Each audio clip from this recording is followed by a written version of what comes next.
भगवान की जय, वृंदावन बिहार लाल की जय, आनंद भगवान की जय।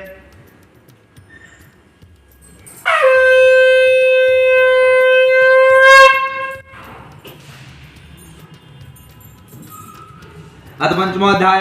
शुद्ध बल सत्यदेव की माया से राजा चंद्रकेतु राजा ने उन दोनों बलियों के वचन को कुछ ना सुना, उनका सब धन ले लिया। श्री सत्यदेव शराब से साधु और दामाद घर पर बड़ी स्त्री बड़ी दुखी हो गई। चोरों ने घर का धन भी चुरा लिया।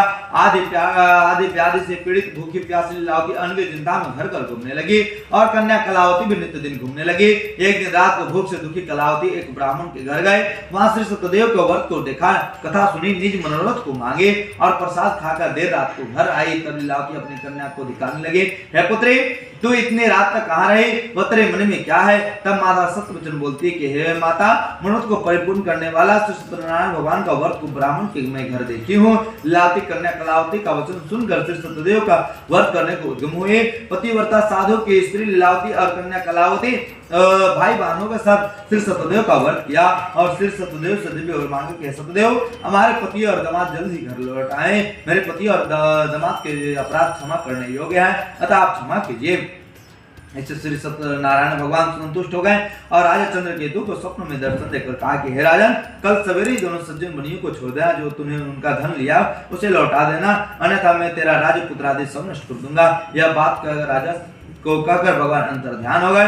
जब प्रातः काल राजा सभा में निज जनों के साथ उपस्थित मंत्री जनों से अपना स्वप्न सुनाया और बांधे हुए बनियों को शीघ्र छोड़ दो, ऐसा आदेश दिया। यह सुनकर दूत लोग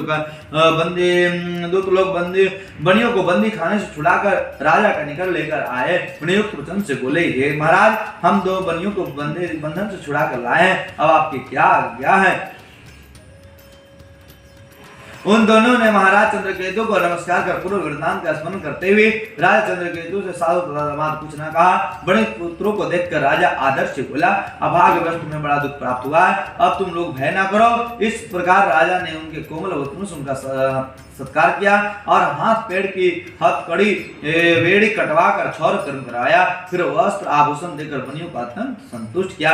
पहले जितना धन लिया था उसे दुगना देकर कहा कि अब अपने घर को जाइए। दोनों बनियों ने राजा को नमस्कार कर कहा कि अब आपकी कृपा से मैं घर को जाता हूँ। इति श्री रेवाखंडे पंचमोध्याय समाप्त। भगवान की जय, वृंदावन प्यार लाल की जय, आनंद भगवान की जय।